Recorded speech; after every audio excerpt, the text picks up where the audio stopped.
अभिनंदन दोस्तों, कैसे हैं आप सब। आशा करती हूँ सब लोग बहुत कुशल मंगल होंगे, घर पर होंगे और स्वस्थ होंगे। आज हम बात करेंगे हरतालिका तीज के बारे में फ्रेंड, जो कि 9 सितंबर 2021 को है। दिन है गुरुवार।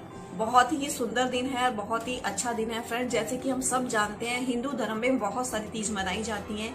यूं तो हर माह तीज होती हैं, लेकिन कुछ तीज ऐसी होती हैं जिनमें सुहागन स्त्रियां व्रत रखती हैं या फिर कुंवारी लड़कियां भी व्रत रखती हैं। लेकिन दोनों ही व्रत या दोनों ही प्रकार के जो व्रत रखे जाते हैं, चाहे वो कुंवारी कन्या रखे या फिर शादीशुदा स्त्री रखे, ये दोनों ही व्रत पति के और वैवाहिक जीवन के सुख के लिए होती है, पति की लंबी आयु की कामना के लिए होती है और संतान प्राप्ति के लिए होती है। इस वीडियो में मैं बात करने वाली हूँ हरतालिका तीज के बारे में फ्रेंड्स, जो कि हरियाली तीज के ठीक एक माह बाद आती है और गणेश चतुर्थी से ठीक एक दिन पहले मनाई जाती है। इसका शुभ मुहूर्त क्या है फ्रेंड्स, ये 9 सितंबर को है। इसका जो लोग इस व्रत को पहली बार करेंगे या जो लोग शुरू करना चाहते हैं, हरतालिका तीज को प्रारंभ करना चाहते हैं या किसी का ये पहला व्रत है, तो उनको एक संकल्प लेना पड़ता है फ्रेंड। जो भी लोग या कोई भी व्यक्ति जब कोई भी व्रत शुरू करता है तो पहले उस व्रत का संकल्प लेना पड़ता है, उसके बाद उस व्रत को हमें पूरा रखना पड़ता है। तो फ्रेंड्स, संकल्प लेने के लिए जो मुहूर्त है वो 9 सितंबर का है। सुबह 6:33 से 8:33 तक होने वाला है। और इस हरतालिका तीज की जो व्रत की जो पूजा होती है वो प्रदोष काल में होती है। उसका जो टाइम है शाम को 6:33 से 8:51 तक है। प्लीज ध्यान रखिएगा, टाइमिंग के दौरान ही पूजा पाठ करते हैं तो उसका फल हमें बहुत अच्छा मिलता है, बहुत शुभ मिलता है। जिस प्रकार से हरतालिका तीज, वैसे तो फ्रेंड्स सारे ही तीज में शिव बाबा की और माता पार्वती की पूजा अर्चना करी जाती है, इसी तरीके से हरतालिका तीज में भी मिट्टी की अस्थायी रूप से बनाई हुई शिव और पार्वती की मूर्तियां रखी जाती हैं और उनको पूजा जाता है। इसमें सुहागन स्त्रियां अस्थायी रूप से मिट्टी की मूर्तियां बनाती हैं शिव भोले बाबा की और माता पार्वती की, उनको पूजा करती हैं, उनको साज श्रृंगार चढ़ाती हैं, भोग लगाती हैं, उनकी कथा का उच्चारण करती हैं और अपने व्रत को पूर्ण करती हैं। फ्रेंड्स, ये व्रत जो है निर्जला रखा जाता है, लेकिन कुछ लोग अगर चाहते हैं तो वो पूजा पाठ करने के बाद अपना चाय पानी पी लेते हैं। और कुछ लोग इस व्रत को निर्जला रखते हैं, जो कि तीज की तिथि खत्म होने के बाद चौथ जब लगती है तब उस व्रत का पारण करती हैं और तभी भी वो जल अन्न ग्रहण करती हैं। हरतालिका तीज के जो शब्द है, इसकी उत्पत्ति कैसे हुई, ये एक पौराणिक कथा में मिलता है। हरतालिका का मतलब होता है हरण प्लस आलिका, मतलब कि अपहरण करना, वो भी एक स्त्री मित्र के द्वारा। हरतालिका तीज के अनुसार पार्वती जी की सहेलियां उनको अपहरण करके दूर जंगल में ले गई थी, जिससे कि उनके पिता उनकी इच्छा के विरुद्ध उनका विवाह भगवान विष्णु से ना कर सके, क्योंकि वो शिव भोले बाबा को अपना पति मान चुकी थी। उनके लिए वो तपस्या कर रही थी, उन्होंने उनके लिए बहुत ज्यादा तपस्या करी है माता पार्वती ने, तो इसलिए उनकी सहेलियां या वो खुद भी नहीं चाहती थी। माना जाता है कि हरतालिका तीज एक ऐसा पर्व है जिसके दौरान जो भी सच्ची श्रद्धा से अगर आप पूजा पाठ करते हैं, व्रत को पूरा करते हैं, उनकी कथा करते हैं, आरती करते हैं माता पार्वती की, तो जो भी इस व्रत के दौरान आप इच्छा रखते हैं, कुंवारी लड़कियां अगर अपने मन भावन पति के लिए इच्छा रखती हैं या शादीशुदा स्त्रियां अपने पति की लंबी उम्र की कामना करती हैं, तो ये सारी कामनाएं अगर आप सच्चे मन से पूजा करते हैं तो ये जरूर पूरी होती हैं। ये बहुत ही अच्छा और बहुत ही सौम्य व्रत है। करते हैं हरतालिका तीज की कथा के बारे में। इस कथा में, पौराणिक कथा के अनुसार, हरतालिका तीज की जो कथा है लंबी है फ्रेंड्स, लेकिन मैं यहाँ शॉर्ट में सुनाना चाहती हूँ। मैं इतनी लंबी कथा इसमें सुनाऊंगी तो मेरा वीडियो बहुत बड़ा हो जाएगा, लेकिन मैं शॉर्ट में आपके साथ शेयर कर रही हूँ। एक बार क्या होता है कि नारद जी जो है वो चंचल तो थे ही और सारे देवताओं से बहुत ज्यादा वार्तालाप करते घूमते थे। तो एक बार ऐसे ही उनके मन में कुछ ख्याल आया और जाके गिरिराज जी के पास जाकर बोले कि मैं भगवान विष्णु ने भेजा हूँ और भगवान विष्णु कहते हैं कि वो आपकी कन्या से विवाह करना चाहते हैं।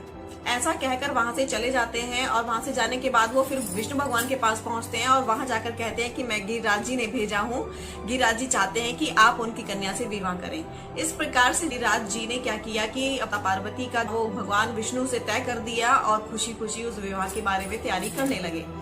इसी तरीके से जब माता पार्वती को ये पता चलता है कि वो उनका विवाह उनके पिताश्री उनकी इच्छा के विरुद्ध जाकर के भगवान विष्णु से करना चाहते हैं, तो क्या करते हैं कि वो अपनी सहेलियों से सारी पीड़ा बताती हैं। तो उनकी सहेलियां अपनी सहेली माता पार्वती का अपहरण करती हैं और दूर ले जाकर जंगल में उनको छुपा लेती हैं और वहीं बैठकर माता पार्वती शिव भोले बाबा को प्राप्त करने के लिए तपस्या करती हैं। मित्र, बहुत ही ज्यादा महत्वपूर्ण है कि अगर आप कोई व्रत करते हैं या कोई पूजा पाठ या कोई भी आप भगवान के लिए कुछ मन में रखते हैं तो आपका मन पवित्र होना चाहिए। जिस चीज को या जिस भी व्रत को आप धारण कर रहे हो या कोई पूजा आप कर रहे हो तो वहाँ पूरा कंसंट्रेशन आपका होना चाहिए। अगर आप वो नहीं कर सकते हैं, अपना टाइम पे नहीं कर सकते हैं उस चीज के लिए या अपना कंसंट्रेशन नहीं दे सकते हैं तो प्लीज मैं कहूंगी उसको चीज को आप कंटिन्यू ना करें और जबरदस्ती किसी के देखने से इस व्रत को शुरू ना करें। ये बहुत ही शुभ व्रत है फ्रेंड्स। इस व्रत की पूजा प्रदोष काल में करी जाती है। हरतालिका व्रत की जो पूजा विधि है वो कैसे होती है फ्रेंड्स? हरतालिका तीज 9 तारीख की है फ्रेंड्स। तो इसमें आपको एक दिन पहले इवन 8 सितंबर को आपको क्या करना है, नहा धो करके ही आपको खाना खाना है, वो भी बिना लहसुन प्याज का। उसके बाद 9 तारीख को आपको व्रत रखना है। जो स्त्रियां इस व्रत को पहली बार कर रही हैं तो उन लोगों को इस व्रत को धारण करना होगा। इसके लिए संकल्प लेना होगा जिसकी अवधि और समय मैं पहले बता चुकी हूँ, जो कि इसका है सुबह मॉर्निंग में 6:33 AM से लेकर के 8:33 तक संकल्प लेने का जो समय है ये है। और इस व्रत की जो पूजा है वो शाम को होती है प्रदोष काल में, दिन छिपने से ठीक 45 मिनट में। जो भी मैं टाइमिंग बता चुकी हूँ पहले, वो भी 6:33 से शुरू होगा और रात 8:51 तक प्रदोष काल का जो टाइम है वो चलेगा। उस समय में आपको माता पार्वती और शिव भोले बाबा की पूजा अर्चना करनी है।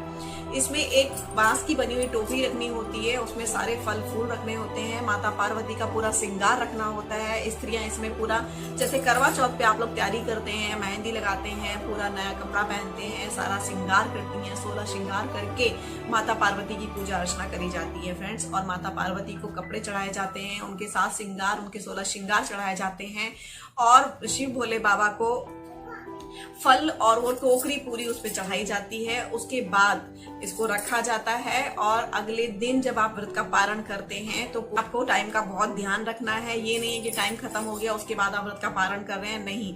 अर्ली मॉर्निंग उठ करके नहा धो करके आपको फिर से माता पार्वती और शिव भोले बाबा की पूजा अर्चना करनी है और अपने व्रत का पारण करना है।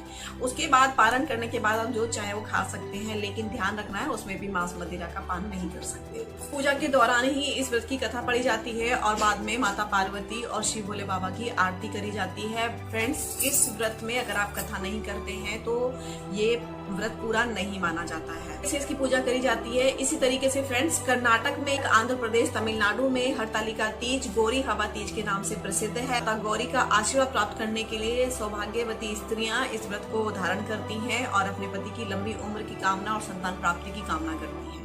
हरतालिका तीज जो है मुख्यतः राजस्थान, बिहार और यूपी में मनाई जाती है। मध्य प्रदेश, झारखंड में भी ये मनाई जाती है फ्रेंड्स। यहाँ पर ये तीज के नाम से ही मशहूर है। इनके सिर्फ नाम बदले हुए हैं, लेकिन पूजा पाठ व्रत तब सब कुछ सेम ही है। जिस तरीके से सारी सृष्टि के रचयिता एक हैं, उसी तरीके से व्रत प्रांत प्रांत में बट गए हैं, सबकी अलग अलग विधियां हो गई हैं, लेकिन बेसिकली पूजा पाठ और मान सम्मान भगवान का जो भी है वो एक ही है। आज के लिए इतना ही friends. Thank you, bye bye and take care. इसमें मैं एक उपाय आपके साथ शेयर करने वाली हूँ फ्रेंड्स।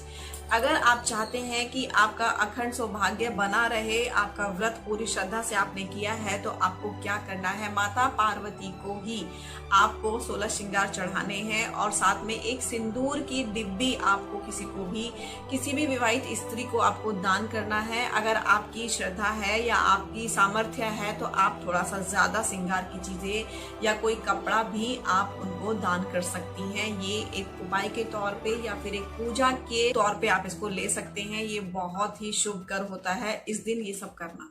आज के लिए इतना ही friends. Thank you, bye bye and take care.